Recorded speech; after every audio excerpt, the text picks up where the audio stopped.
Akşam görüşleri. Akşam görüşleri. Gelsinler kuşlar akşam görüşlerine. Gelsinler kuşlar akşam görüşlerine. Akşam görüşlerine. Mikrofon önünde verilişin müellifi Rafael Hüseyinov.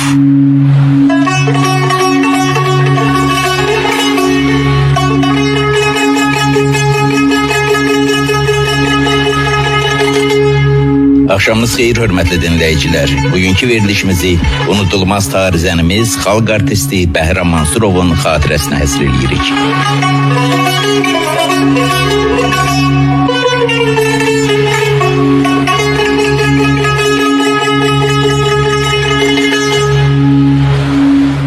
O tara uşaqlıq illərindən bağlanmışdı.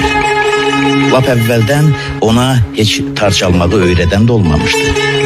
Elə balaca köksünə sığmayan istəyi səbəb olmuşdu ki, evdə heç kim olmayanda xəlvətə salıb divardan aslı tarı götürsün, başlasın qulağında səslənən, ürəyinə axan musiqini bir barmaq çalmağa.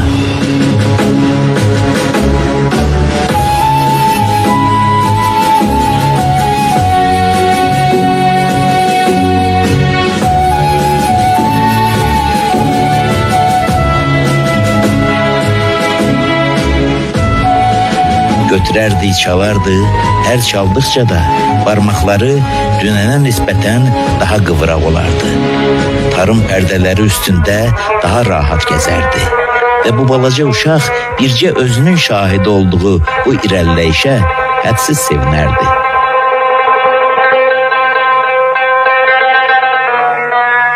Çalardı, sonra da evə kimsə gələnəcən tarı asıldığı yerdən necə götürmüşdüsə, elə düppədüz o cürdə qaytarıb yerinə qoyardı. Ancaq mat-məəttəl qalmalı bu idi ki, atası hər dəfə evə gəlib 1 saatmı, 2 saatmı sonra tarı götürüb çalmaq istəyəndə deyinərdi. Mən başa düşmürəm, bu tara kim əldəyib?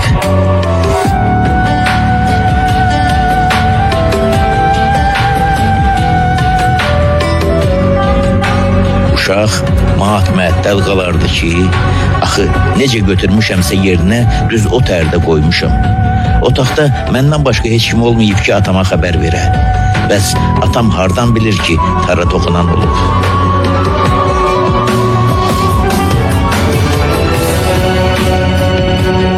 Heç bir sir axıracan sirr olaraq qalmır. Hər sirrin açılan bir gün olur. Bir dəfə yenə axşam idi. Yenə atası evə gec gəlmişdi. Birlikdə şam elədilər. Sonra da Məşədi Süleyman həmişəki kimi tarı götürdü, mizrabı simlərə toxunduran kimi başını buladı. Başladı tarı kökləməyə. Kökləyib qutardı, amma həmişəki kimi çalmağa başlamadı. Tarı uzatdı Bəhrama. Al bir çal görüm necə çalırsan. Bəhram əvvəl tərəddüd elədi, çalmaq istəmədi. Axı atası onun tar çala bilməsindən xəbərsizdi. Nə özü öyrətmişdi, nə bir başqası. Ancaq Məşədi Süleyman təkid elədi. Götür çal, bildirəm tar çalmağı öyrənmisən.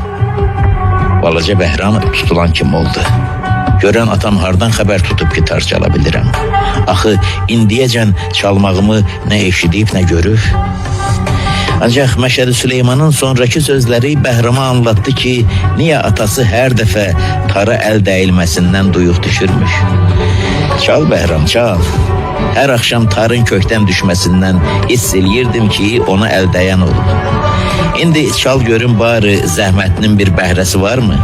Bəhram başlamışdı çalmağa.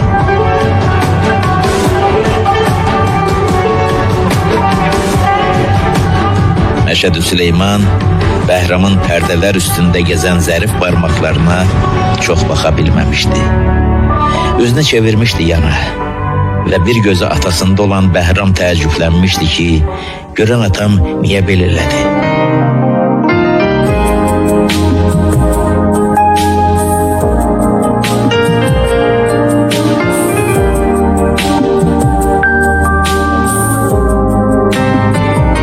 Bir yaz axşamı idi.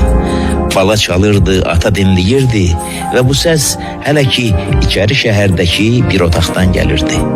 Zaman yetişecek, Mansurovlar ocağında ilk defa seslenmiş bu tarın sedaları dünyanın neçe ülkesinden gelecek, dinleyenleri rikkate getirecek, her çalgısı alkışlara bürünecek.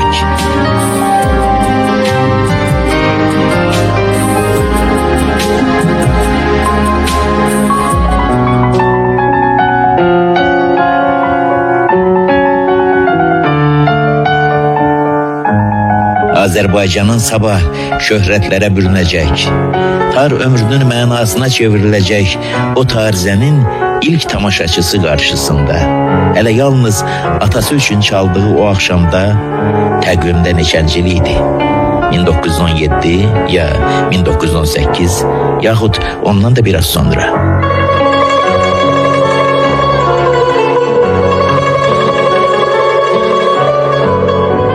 Çok iller geçecek, yarım əsrəcən bir vaxt ötecek. Akşamlardan birinde meşhur tarzənin, Azerbaycan'da artık hamının tanıdığı sənətkar Bəhram Mansurovun evinde bir uşaq tar çalacak. Elə təxminən o vaxt 20-ci əsrin əvvəlində Bəhramın özünün kiçikkən çaldığı sayaq. Bəhram ustadın kiçik oğlu çalacak ve elə ilk xallar səslənən kimi Bəhram ustad kövrələcək, qəhərlənəcək, başını yan tərəfə çevirəcək.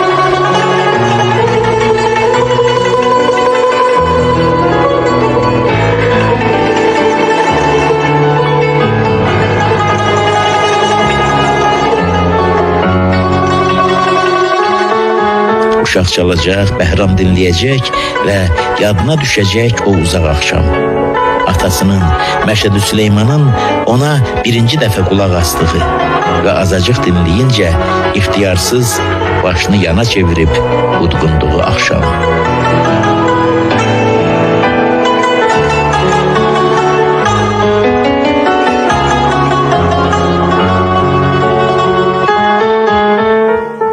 Yalnız yarım əsr sonra o yana çevrilmənin, o udqunmanın, o kövrəlmənin səbəbi Bəhram ustada əyan olacaq. Dinləyəcək, qəhərlənəcək və sevinəcək, fərəhlənəcək ki, ocağın daha bir tarzəni doğulur.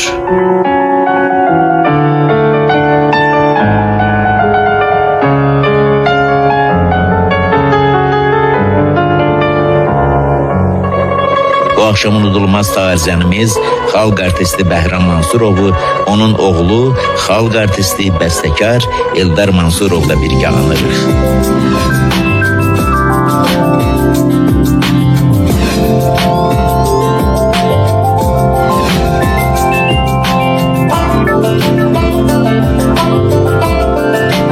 Eldar, her ikimiz için çok aziz olan bir insan hakkında istəyirəm söhbətimizi başlayaq. Bizim için çok doğma ve bütün Azerbaycan için de aziz olan insan. Çünkü Bəhram Mansurov Azerbaycan musiqisinin, Azerbaycan medeniyetinin tarixində elə iz qoyub ki, onun çalgısının da sesi, özünün de sedası hele çok uzak geleceklerden gelecek. Siz böyle bir aileden adam olmuştunuz ve dünyaya gelenden sizin artık talihiniz təxminən məlum idi. Çünkü Eldar adının yanında Mansurov soyadı vardı. Mansurovlar nesli qədim nesillərdən, yəni Bakıda, yəni Abşeronda deyiləndə Bakı əhli arasında Bakılıların deyərdim ki, əksəriyyəti o vaxtı burada məsələn Çay şəhərdə yaşayırdılar. Çünki əsas Bakı deyəndə həmişə Bakı sonradan başladığı Bakı demək, yəni böyük şəhərdir, şəhər böyüdü. Amma əslində qalanda Bakı Çay şəhərdi. O vaxtı Batkübə də deyirdilər, nə deyirdilər, amma Bakı idi.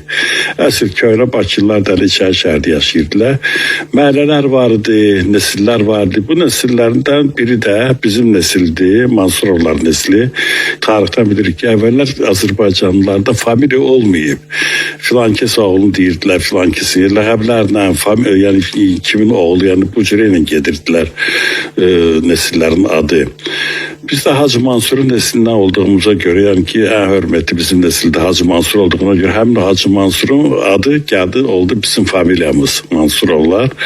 bunlar incəsənətlə, bunlar deyəlim ki, musiqi ilə daha çox maraqlanırdılar və bunların başında dururdu Məşədi Məlik bəy. O da Məşədi Məlik də cavan yaşında 18 yaşından başlayır evində məclislər eləməyə. Musiqiçiləri çağırır, şairləri çağırır. Və yavaş-yavaş bu məclislər döndü oldu. Bala-bala deyərdim ki, daha çox maarifləndirici bir belə məclislərə döndü. Necə? Yəni ki, bu yığılırdılar muğam bilicilər. Yəni ki, uzun illərdən sonra bu muğam bilicilər yığılırdılar. Muğamlar haqqında mübahisələr edirdilər. Kim ki bilir, bilməyənlərə öyrədirdilər. Və yaxud kimsə səhv məsələn də ifa edir, ona baş salırdılar ki, belə olmaz, bu cür lazımdır. Yəni bu işlərlə məşğul olurdular və Azərbaycanda muğamı bir növ deyərdim ki, daha çox deməli tanınmasına böyük bir rol oynadı Mansurovların məclisləri. Başqa məclislər də vardı, amma onlar daha çox ədəbi məclislərdi. Fəramuş, nə idi, cürbəcür belə adlar vardı. Yəni onlar şairlərin, yazarların məclisi idi. Düzdür, burada bu muğam məclislərində də şairlər otururdular. Niyə görə otururdular? Çünki muğam təkcə musiqi kimi yox, muğam həm də səslənirdi xanəndələrin ifasında sözlər vasitəsilə.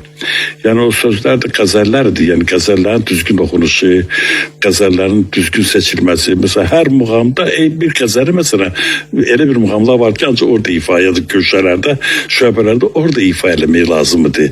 Yəni o qəzəlləri məsələn də Şurun qəzəlini məsələn birdən geçsin məsələn də Bayat Şirazda oxusa tutmurdu yəni ki. Çünki hər sözün özünün deyərdim ki, öz şəkisi vardı, özünün ahəngi vardı. O ahəng də muğamdakı o musiqinin ahəngi ilə uyuşmalı idi. Və belə şeylər vardı. Mən belə bir nəsildə göz açdım dünyaya ki, mən artıq gözümü açanda mən ətrafımda, atamın ətrafında olan adamlar başladım görməyə. Bunların söhbətlərini başladım eşitməyə.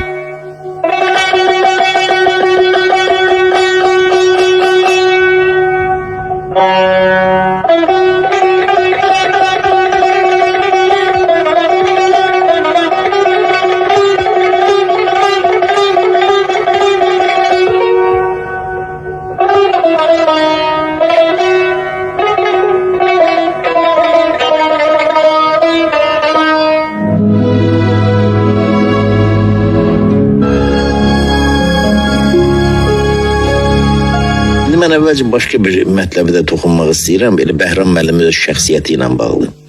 Tale ilə gətirmişdi ki, o uşaq çağlarından bu məclislərə qatılmağa məcbur olmuşdu. Həyat özü vadar eləmişdi. Deyir ki, anamız yox idi. Qəfildən bir də görürsən, bir İrandan bir musiqiçi də qonaq gəlib. Ya bir rayondan bir musiqiçi qonaq gəlib. Ya Tiflisdən bir hansısa məşhur xanəndə gəlib gecənin bir aləmində. Gəlib açıb, döyüb qapını açıb. Deyir ona görə bizə yemək pişirməyi, çay qoymağı falan belə qonaq qarşılamağı belə şeyləri də öyrətmişdi ki, da qonaq qabağına çıxa bilək. Hətta mən evdə olmasam, gəlsələr belə onu qarşılayan olsun. Bunun bir başqa cəhəti var idi ki, elə eləmişdi ki, uşaq yaşından Bəhram müəllim də, qardaşı da özlərin bunlar uşaq kimi hesab verəməmişdilər.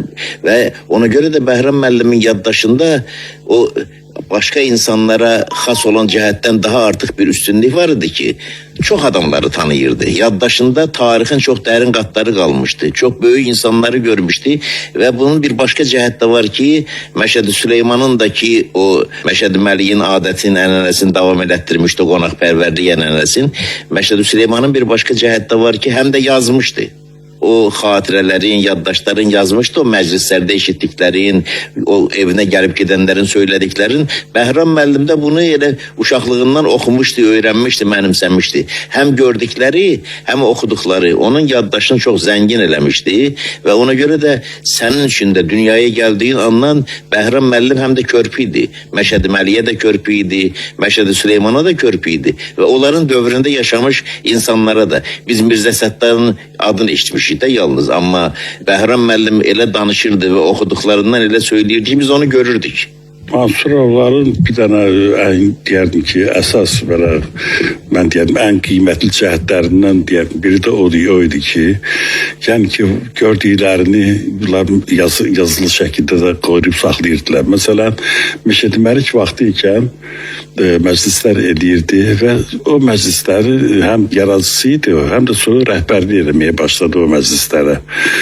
Belə oldu ki, artıq qocalmışdı, amma yəni onun böyük oğlu Müşid Süleyman həmin o məclislərə davam edirdi.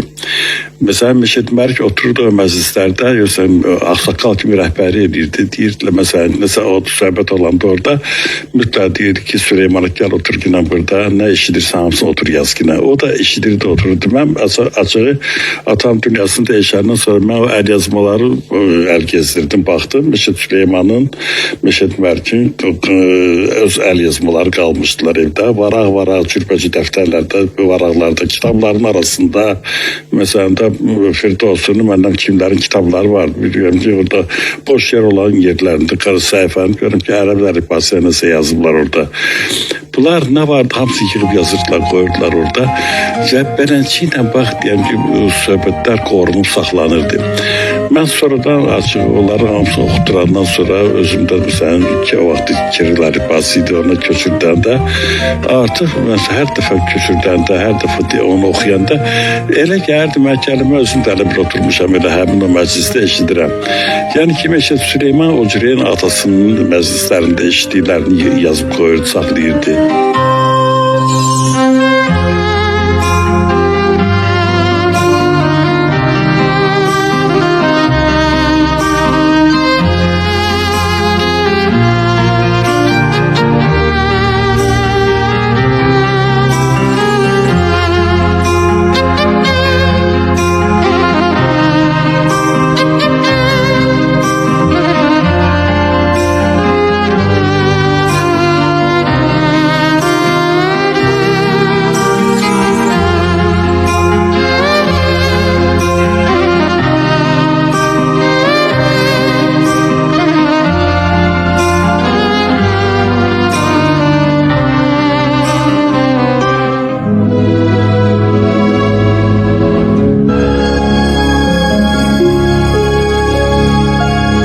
Sonra belə oldu ki, mənim atam, yəni ki, öz atasından eşitdiklərini o da danışırdı.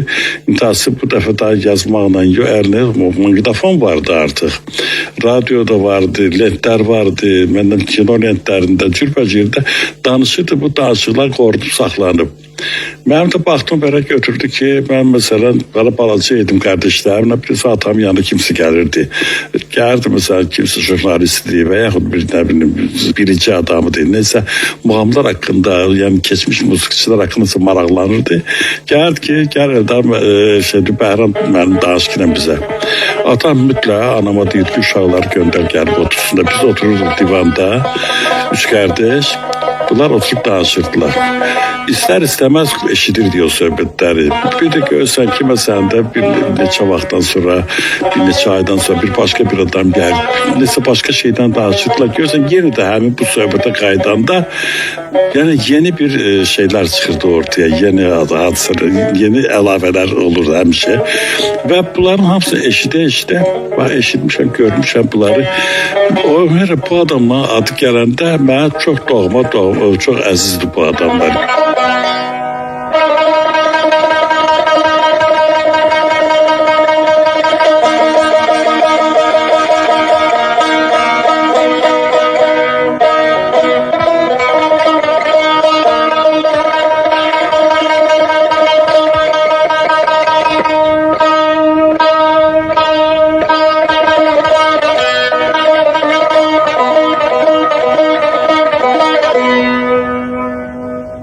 Oh,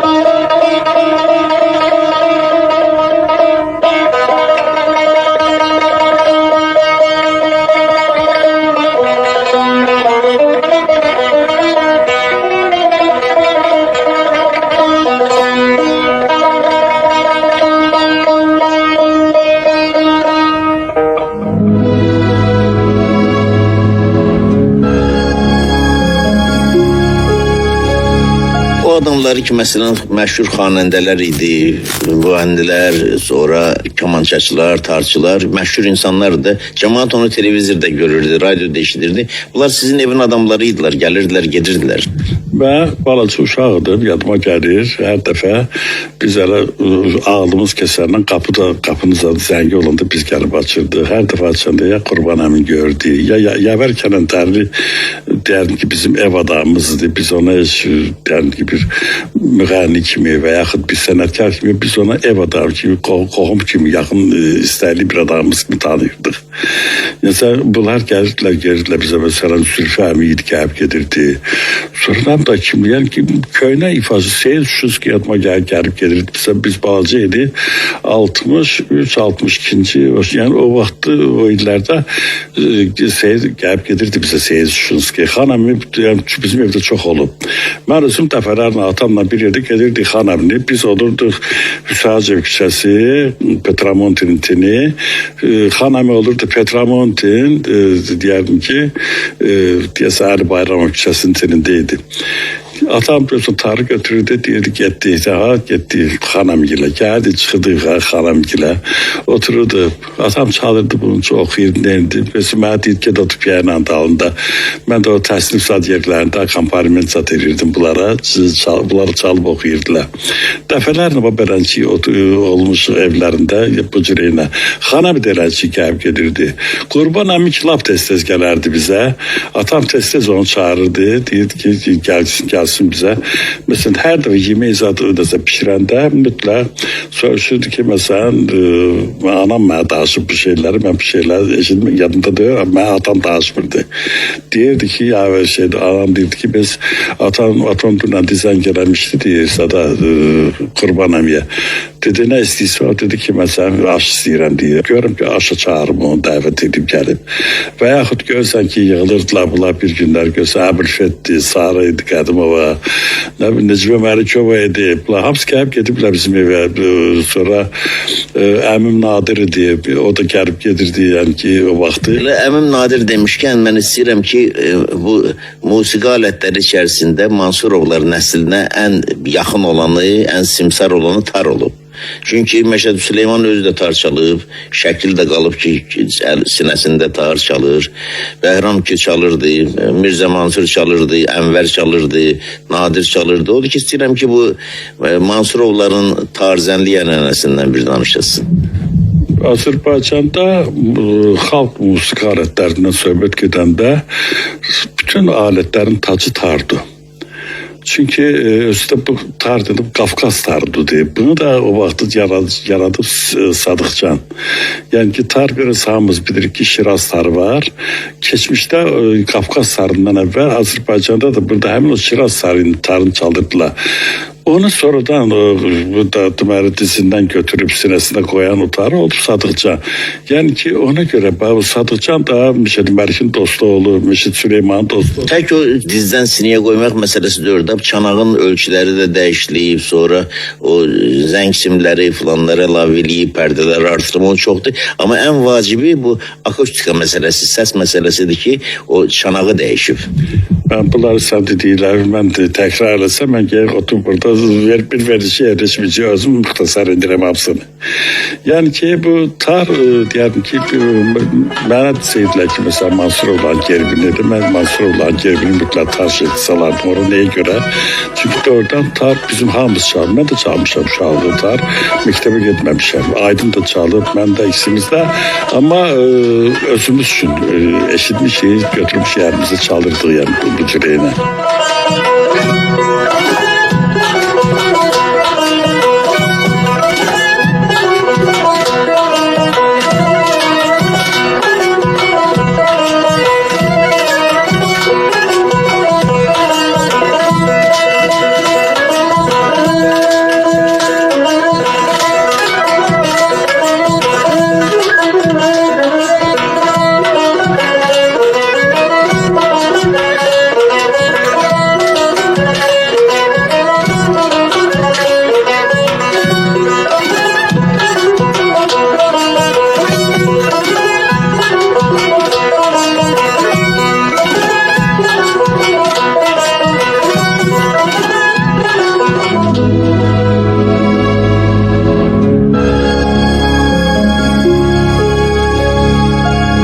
Məsələn, Məşədi Süleyman da özü üçün çalıb, amma Mirzə Mansur özü üçün çalmayıb. Mirza Mansur bir balaca sən də tərdi və əvvəla kiçik idi o deməli Mansurov lazım. Məşəd Süleymandan 15 yaş kiçik idi. O vaxt bir Mirzə Fərəc vardı, Bakılı idi o da. Çok ziba, gözəl bir tarçalan olub o da. Mirzə Fərəc də Məşəd Məlikin, Məşəd Süleymanın dostlarından olub. Ona görə Mirzə Mansur, məsələn Məşəd Süleyman o saat götürüb başlayıb özü çalmaq eləməyə.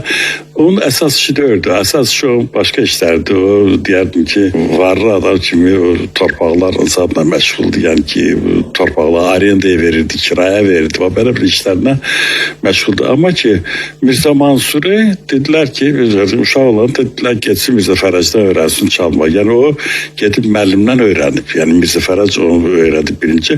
Amma sonra Mansurovlardan, Məşəd Süleymandan eşitdiyini, sonra Sadıqcandan eşitdiklərini, yəni Sadıqcan gəlib gedib həmişə Mansurovların evində olub. Onlardan eşitdiklərini bir növ deyərdim ki, birləşdirib o Mirzə Fərəcdən də aldığı dərslə öz üslubunu tapmışdı Mirzə Mansur. Özdə muğamları da çox yaxşı da bilirdi. Həm Məşəd Məlikdə, həm Məşəd Süleymandan öyrənmişdi onları. Yəni bütün şöbə güşələrini, xırdalıqlarına qədər hamısı bilirdi bu şeyləri.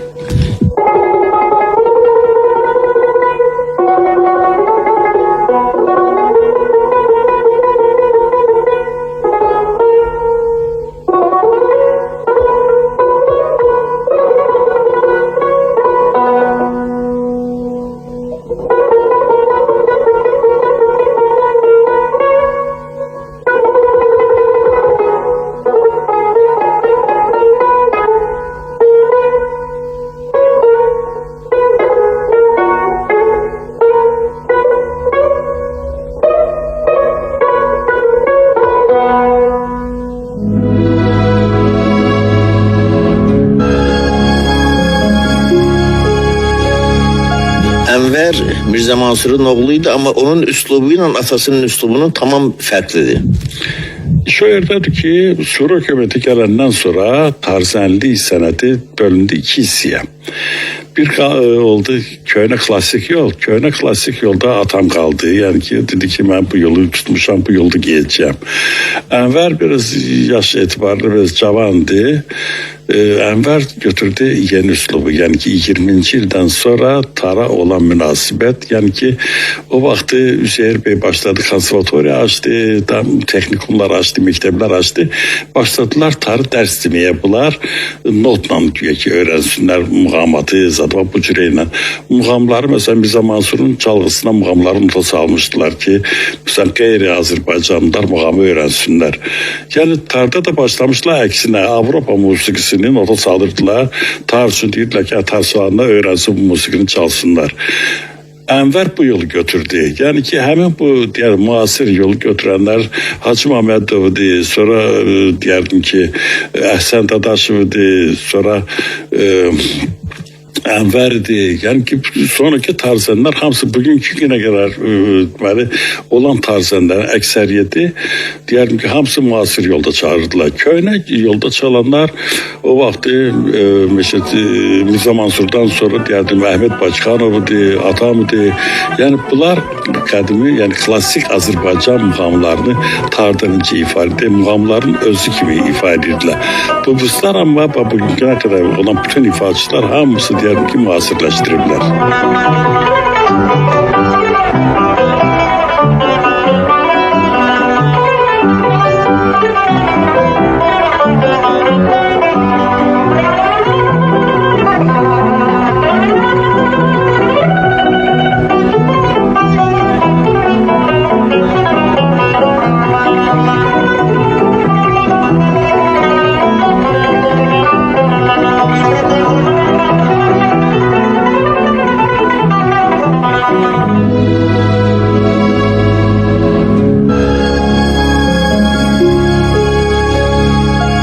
Bəhram müəllimin özünün sözündə deyirdi ki, mən əruz vəznində çalıram.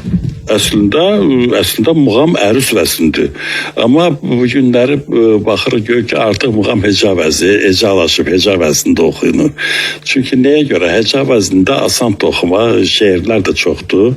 Özdə əruzu məsələn keçmişdə əsas oxunan qəzəllər Seyid Əzmin qəzəlləri idi, bir də Füzulinin qəzəlləri idi. Sonradan artıq deyərdim ki, Həcbubu idi, deyərdim məsələn də Zülfiyat Gözalovu deyərdim, digər xanəmizə. Bunlar muğamda oxuyurdular, Əli Ağa Vahidin qəzəlləri idi, Seyid Əzminkiləridir və deyərdim ki, bu ilə də bir növ tamamlandı bu klasik epoxa. Bu günləri də oxuyurlar, deyirlər muğamdır, əruzda mı o deyir. Belə söhbətlər mən çox eşitmişəm ki, bir insanın saçı qapqara idi, bir gecənin içərisində oldu dümağ.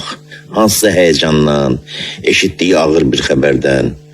Çox olub ki, bunu da eşitmişəm, nümunələri də çoxdur. Elə indi bizi eşidən insanların hansını dindirsən, onun da nəslində, yaxınlarının, dostlarının içərisində belə bir olub ki, bir xəbər eşidir, bir sarsıntı keçirdir, onun ürəyində bu nəsə hansısa ağrı ilə, sancı ilə mütləq əks sədalanır. Bəhram Mansurov infarkt oldu.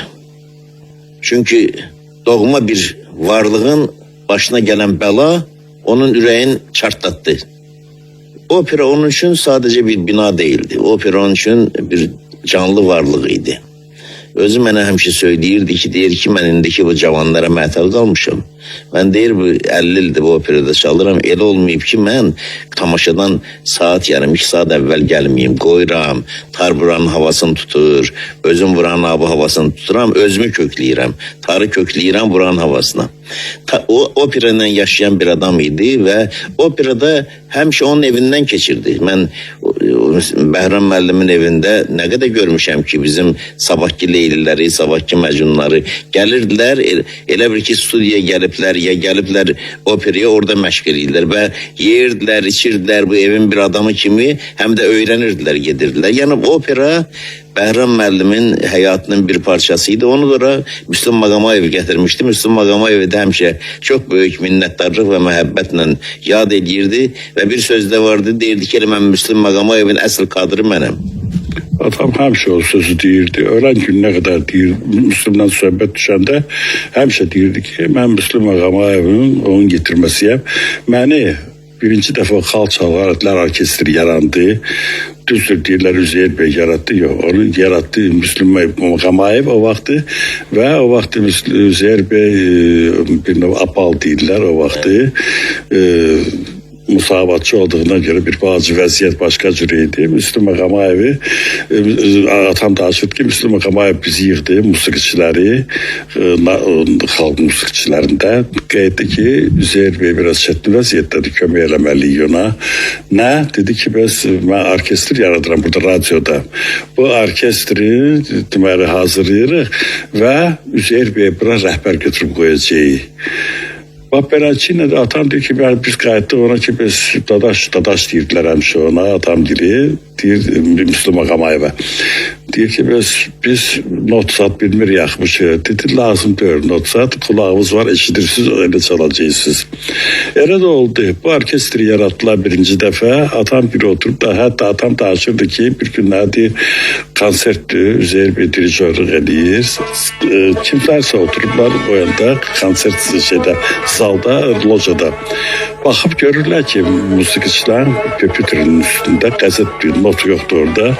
Sonra qayıdıb deyirlər ki, bunlar Üzeyir Bey qeyd, bunlar əzbər bilirlər, onu deyir.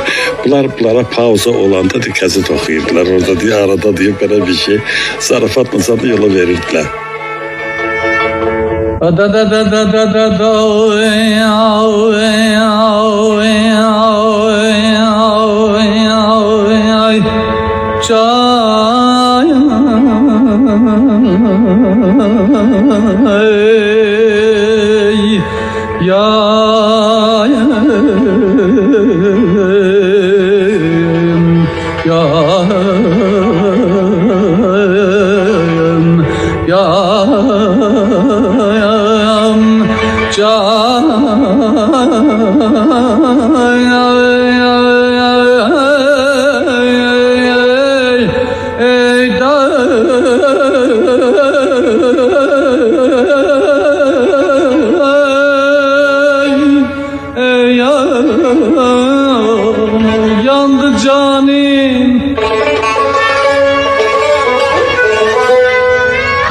canım hicrlə Bəsturuq yar istərəm Dərdiməndi firqətəm dərman didan istərəm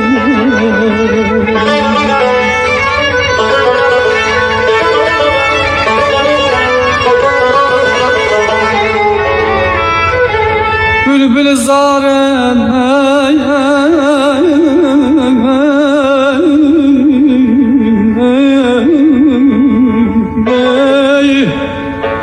Bülbül zarem değil bihude afgan ettiğim Kalmışam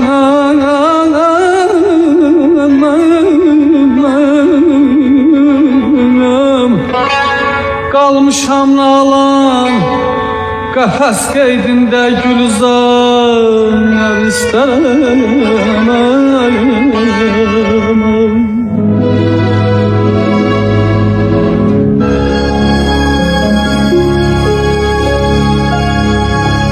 Opera doğaya kadar onun eviydi. Diyerdim ki bu adam neterdi. Bayağı sen dedin. Değilsen 1-2 saat yere vakti oldu. Ondan da evvel gelirdi oraya. Bir girirdi. Bu hanımdaların onların arasında öz otağı vardı orada. Girirdi bir bunların seslerini yoklayırdı. Müğannet de biliyorsun sesi yerinde değil. Deyirdi, benim sesim bir bazı yerinde de filan yerde, filan perdede, filan sahnede, filan yerde ben çıkabilmeyeceğim o silah. O neter ediyor. Adam bilirdi ki kimin için hara kadar çalmalıdır. Yani ki ondan yukarı çıkması, zira çıkması, neylemesi. Bak bunların hamısı, bunlar gezirdi edirdi. Onu düzdüyse tarım havası, tarım perdeleri oranın havasını götürürdü. Mesela tar özü de çok spesifik bir alettir. Tarım perdesi indikler her bakırla ki formatda soruşsun ki biz niye göre biz bu beledi mesela simler vardı, muhtelif simler vardı, kalınlığı var onların. Mizraplar muhtelif cüre olur. Her şeyi her yerde çalmak olmur. Mesela toy instrümenti ayrıdır, konsert instrümenti ayrıdır, opera aleti ayrıdır. Çünkü operanın kökü klasik köktü, ladu. O toyxanada siydi, si bemoldu, konsertlerde doğuda çağı mesela kökünde olur. Yani bunların hamısı bizden bilmeyi lazım bu spesifikanı. Behram bunların hamısını bilirdi. Operada yanında ona çok bir təsir elədi. Açığı biz eve getirip gelende atamı böyle baktık gördüm o dedi. Ondan sonra kapardık barnisiye. Dediler infarktı bunda. Yüreği az kalmıştı partlasın yüreği. Çünkü bu adamın bütün ömrü orada geçip. O diyen de ona ki biz opera demediğim benim evim diyeyim. Birinci evim orada değil. Sonra değil bu evim diyeyim. Bu adam öyle yaşıyordu. Hayır ki indi böyle şeyler yoktu. İndi böyle adamlar yoktu.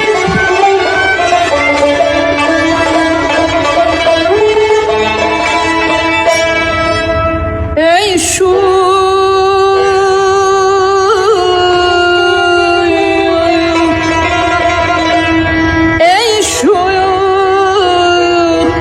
nedir bu koktu gular kılmak sana tana ey böcüyler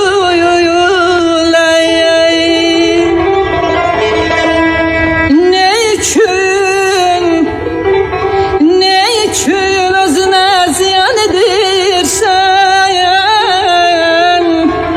yaxşı adını yaman edirsen ey murs rüzgar bana dürcüdür şahvarım bana sözlerdir sanki bilmezem ben mezmun fen kılmazam ben.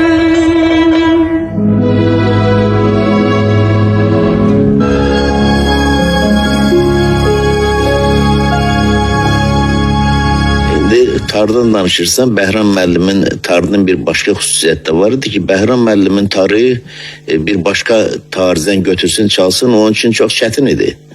Niyə görə çətin idi? Bax, bizim evdə çox tartışılanlar oldu. Hamısı gəlib gediblər bizə. Mənim yadımdadır. Belə də uşaqdım, daha o qədər də yox. Azər Zeynal'da oxuyurdum o vaxtı. Amma Hacı Məmmədov yoldaşı ilə gəlirdi bizə. Məsələn, Həsən Dadaşov gəlirdi. Məhməd Ağa Muradov gəlib gedirdi dəfələrdən bizə. Yəni bunlar oturub söhbət edirdilər, nə edilər. Sonra görürəm keçirdilər o bir otağa. Götürürdülər məsələn tarıda balaca xırda çaldırdılar o tarı. Mesela yadımdadır indiyəcəm. Hacı Məmmədov götürdü atamın tarını. Biraz Bəhram, ben bunda çala bilməm, bu simlərdən qalındı. Atamın simləri qalındı. Atam qalın simlərdən çalırdılar. Ama mesela digər tarzənlər hamısı çalırdılar nazik simlərdən. Ben yadımda öyrəndi neçə millimetrdə olan qalınlığı. Yani ki Elxan yaxşı bilər kardeşim o şeyleri. Yani böyle şeyler vardı.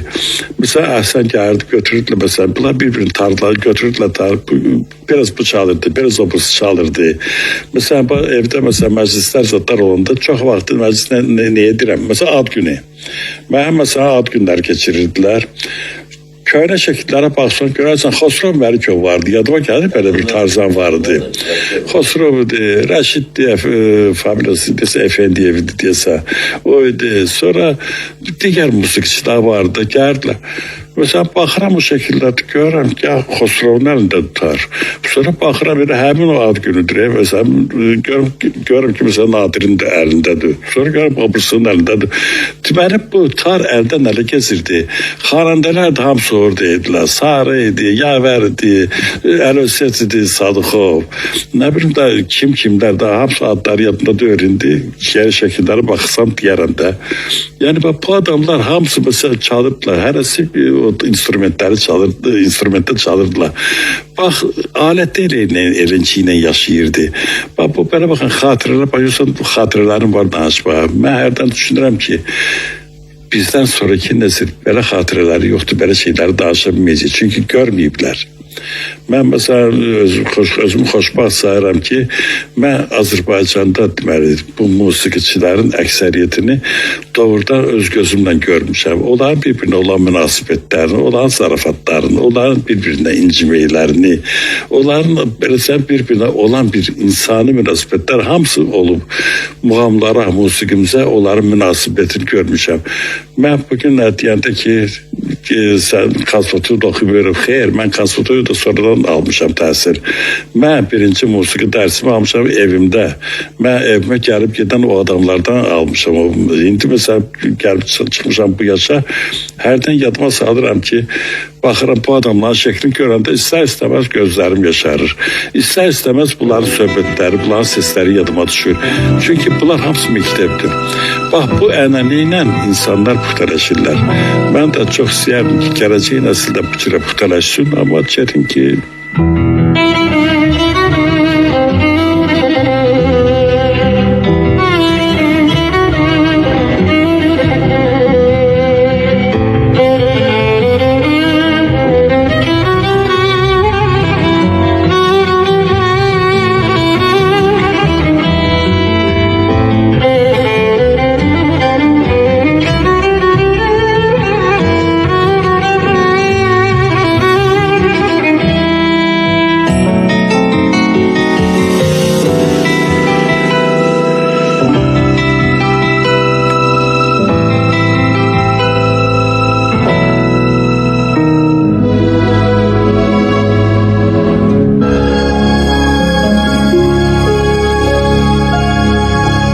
Elə musiqiçilər var ki, onlar sonradan Azərbaycan mədəniyyətində tanındılar, sevildilər, zirvəyə çevrildilər.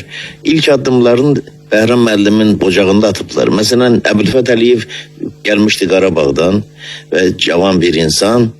Bəhram müəllim düşdü onun qabağına. Mən bu Bəhram müəllimin ayrı-ayrı musiqiçilərə qayğı keçdiyindən deyirimi. Vallar bir xanəndənin, bir çalğıçının ifasının tarixdə qalmasının ən qısa yolu idi. O zamanda valın buraxılması çətin bir iş idi. Qabağına düşürdü nə qədər adamların səslərinin, ifalarının, oxularının, çalğılarının vala yazılmasına təşəbbüsçü olurdu. Əbülfət Əliyevin adını çəkdim. Əbülfətin gözündə bir balaca qüsur vardı. Onu əməliyyatına qabağına düşüb Bəhram müəllim eləmişdi. O vaxtı atam gelmişti, Qarabağdan gətirib gəlmişdi Əmir Fətəliyevi. O vaxtın bir balaca dediğin kimi bir balaca problem vardı. Həmin o operasiyada onu atam elətdirmişdi. Yani ki o vaxtı da operasiyada heç kim götürmürdü boynu. Atam demiş ki mən cavabdehəm, özü yazmışdı, kol çekmişti ki mən cavabdehəm o her şeye. Mən elin operasiyasını. Elençini eləmişdi ki çok yakın dostdular Əbülfətlə, sonradan dostlaşmışdılar. Tek o da öyle axı.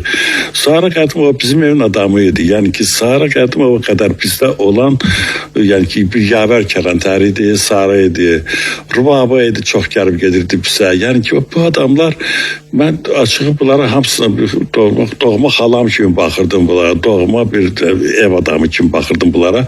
Gəlib gedirdilər. Mesela o vaxtı Qarabağdan digər xanəndələr vardı. Bakirə Haşimovdu, Qaraxan Bey Butovdu. Yani çok adamlardı. Sonra Hüsnü Qubadovdu, Naxçıvandan gelmişti. Atam harda sesi olan müğənni görürdü. Musiki içerisinde musiki olan, ürəyində musiki olan müğənni adam görürdü sənətdə. Onların hamısını tartıp götürüp geldi opera tiyatrına. Hamısından evde meşgul olurdu. Evde ki meşgul olanda ki mesela deyirdiler, bir defa deyirdiler o tiyatronun sınıfı vardı. Atam dedim öldürsün de girmərəm. Evvela soyuqdu hiçbir şey. Evde çay yanında. Anam her dəqiqə çay hazırdı. Gəlib gedə adamların qabağına çay koyurdu. Yani yeməklərini də verirdi bunların. Yani bu cürə, yani oxuyan üçün elə bir şərait yaradırdı ki bu cavan adamlar üçün. Bunlar hamısı oradan uçuşa gəlirdilər. Zeynəb xanlarıva, Nəzakət Məmmədova, hələ deyərdim bir arada Nisa Qasımova ilə Məmməd Bağrı da Leyli Məcnun'a hazırladı. İntihası onları mesela koymadılar sonra oynasınlar tiyatrda. Demək sən bunların hamısı Rəsmiyə Sadıqova idi, kimlərdi da, nə bilim valla Simuzar Hətamova vardı, belə oxuyanlar. Mən opera tiyatrının deyərdim ki 90% bütün ifaçılarını, aktörlərini hamısını tanıyırdım. Niyə görə tanıyırdım? Ben her özüm operanın diyelim ki orkestrov yamasında böyümüşəm. Atam geldi tamaşaya, yanında oturdu hemşe dirijorun yanında. Onun yanında bir tane balaca tabletka koyurdular. O tabletkada ben otururdum onun yanında. Sonra benden sonra Elxan başladı oturmağa orada. Bu cüreyle. Ve biz görürdük bu adamlar. Məşqlərə gedirdik, bizi aparırdı özüyle məşqlərə. Baxırdıq məşqlərə. Mesela görürüm Cavanşir Qafarov mesela da orada noferi oynayan görsən ki giyinip paltanı zatta. Uşağım da deyirəm ki istəyirəm o xəncəri istəyirəm, qılıncı. Yaver deyirdi ki Cavanşir götür gel uşağa ver ki o xəncəri elində deyir, elində tutmaq istəyir xəncəri. Belə xırda hamısı epizodlardır. Hər bir danışıram indi sənə gözümün qabağından keçirib bunlar hamısı. Qeyriler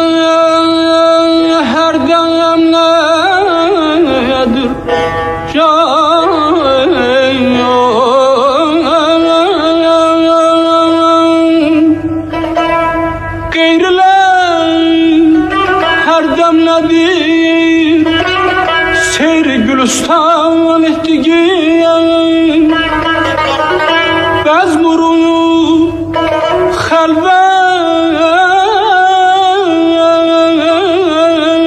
kılıp yüz lütfi ihsan ettiğin ehdi bünyadın mürüvvettir müviran ettiğin. Hani ey zalim bizimle ehdi peyman ettiğin.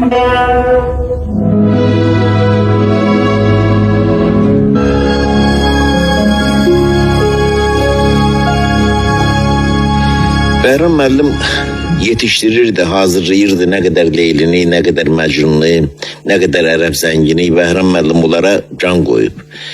Bu onun ifaçılığından, sənətkarlığından əlavə xeyirxahlığından savayı həm də müəllimliyi idi. Ama dolayısıyla müəllimliyi idi. Onun bir avasitə müəllimliyi də var idi axı. Sinifdə otururdu, tar çalmaq öyrədirdi. Plastikayla qutarım. Yani ki həmin o adamlar kimlər ki hazır idi. Həm operaya, həm bir müğənni kimi onlarla oturup işləyirdi, edirdi. Onların hamısını sonradan vallara da yazdırırdı. Bəhramın ansambli, mesela plastikaların üstünde görsen orada yazılıb orada Bəhram Mansurov rəhbəriyle xalçalar ansamblı. Bəhramın ansambli mesela Əhməd Xanın, sonra Əhsən Dadaşovun və yaxud digər ansambıllar kimi dördü. Yani konsert vermirdi.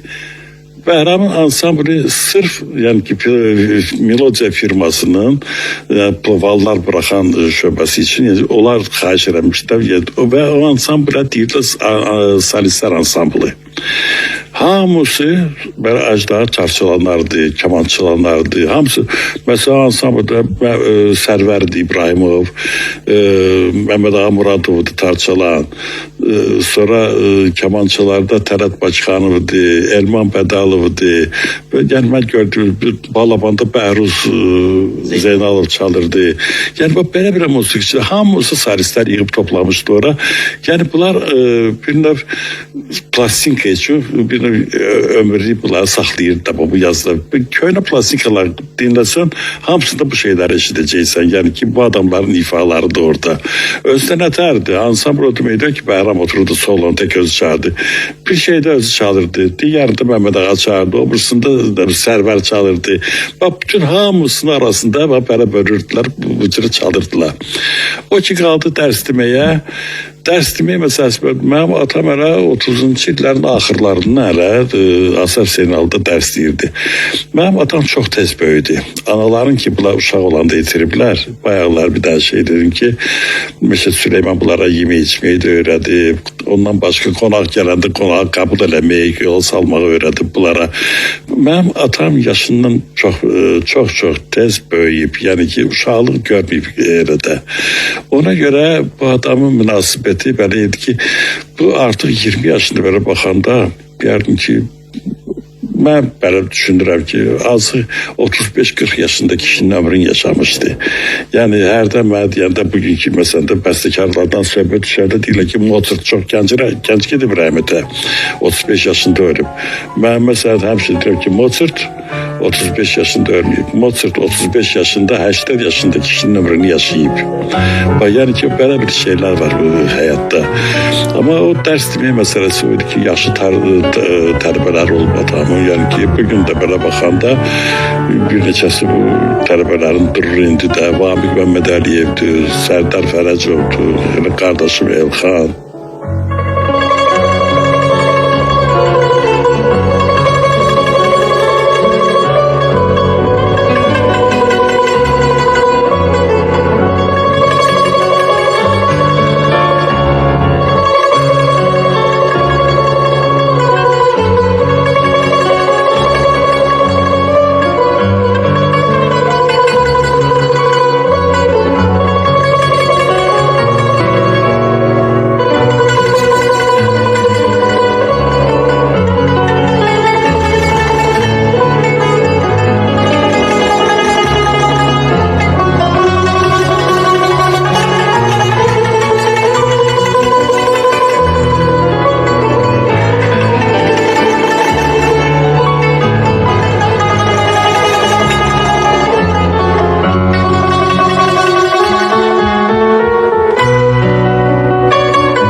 Vaxt çox insanları aparıb.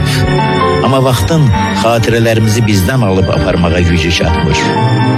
Keçmiş Hüsnü Hacıyev, indiki Azərbaycan küçəsinin sonunda, aşağısında dərzixana, fotostudiya olan binanın üst katındaki o tanış, o məhrəm mənzildə lap çoxdandır ki, başqa adamlar yaşayır. Axırıncı dəfə o mənzilə mənə əziz olan insanların hələ yaşadığı evə haçan getdiyimi də unutmuşam. Amma o mənzilin telefon nömrəsi yaxşıca yadımdadır. Sanki elə dünən, lap elə biraz qabaq tanış nömrələri göz yumlu yığmışam.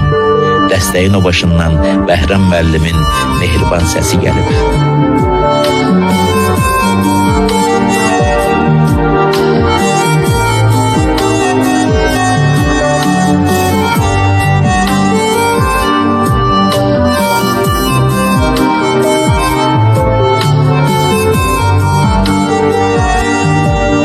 Kim bilir, belki elə həmin nömrələri yıxsam, yenə həmin mənzildən cavab gələcək.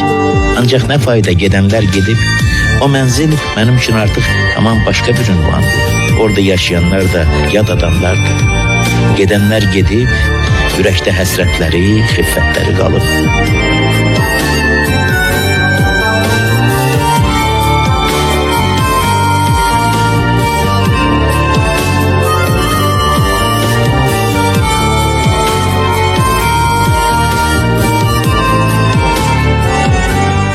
Ama ne yaxşı ki, həm də bu xiffətləri, bu həsrətləri hər dəfə ovuda bilən, o unudulmaz günləri yenidən qaytarmağa, təzədən diriltməyə qadir olan yadigarlar var.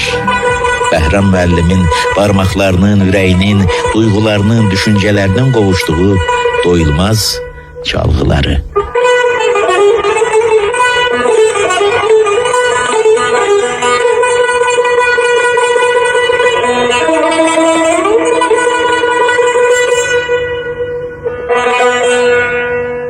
Dinləyirəm, xoşbəxt dəqiqələr ərzində sevimli dünənlər yenidən canlanır. Və bütün gələcəklər boyu da hər dəfə o füsunkar çalgılar səslənincə belə olacaq.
Hörmətli dinləyicilər, axşam görüşlərinin unudulmaz tarzənimiz Ustad Bəhram Mansurovun xatirəsinə həsr edilən buraxılışı sona çatır.